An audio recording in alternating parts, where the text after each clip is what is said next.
Hello, it's Monday, May 24th, about 6:45 in the evening. I'm off work and we're gonna get the clamps off this puppy and flip it over and see how she fits.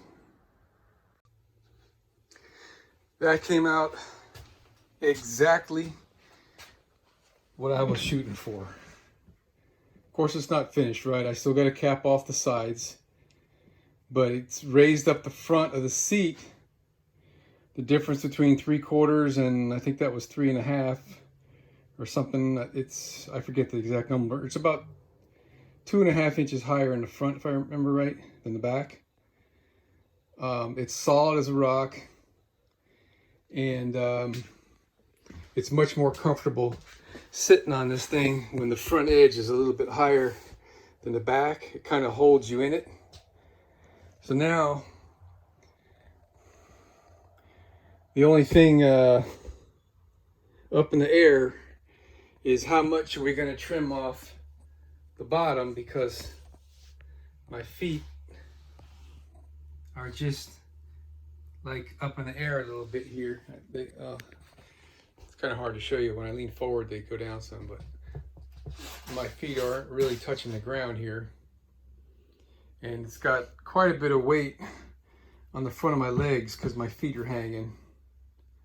So I got some pieces of 2x4 here. There's 1.5 inches, right? I mean, it's like a world of difference. Taking the pressure off your legs. Sit down. I think that would be the least I would want to lower the seat. I could live with 1.5 inches. It feels pretty comfy right now.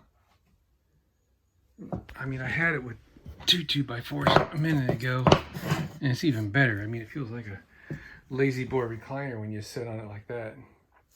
See, it takes the weight off your legs, right? Or your, whatever, the back of your thighs. So I'm just gonna leave it sit just like it is right now, and think about it. It is more comfortable taking 3 inches off the seat height than, or even that right there. That's a little bit less than a 2x4. This has been cut. This is about 3 inches, I think. So that feels real comfortable right there. All right, so that's pretty much all we're gonna do for now on this seat thing. Well, I guess we could put the cushions back in the house. Well, need a little woman to sit on it, but I guess we'll throw the cushions back there on the bed, and I can take the wood platform out, take it in the garage and trim the ends nice and square, sand it down and put the end caps on it, and then get prepared to install the piano hinge that's going to go across there. And if I do get that far, then I could show you guys how this thing's going to flip out. Whew. Almost 9:30, and I'm done for the night. Jesus, this about killed me. I got this thing trimmed to size.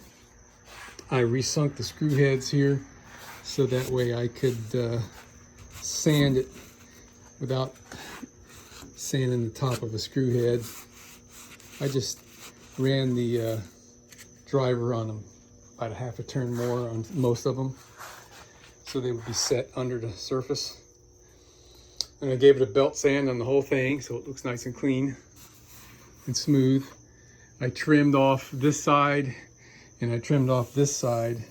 The tall sides were tough because the height is taller than my saw can cut. My circular saw is what I used.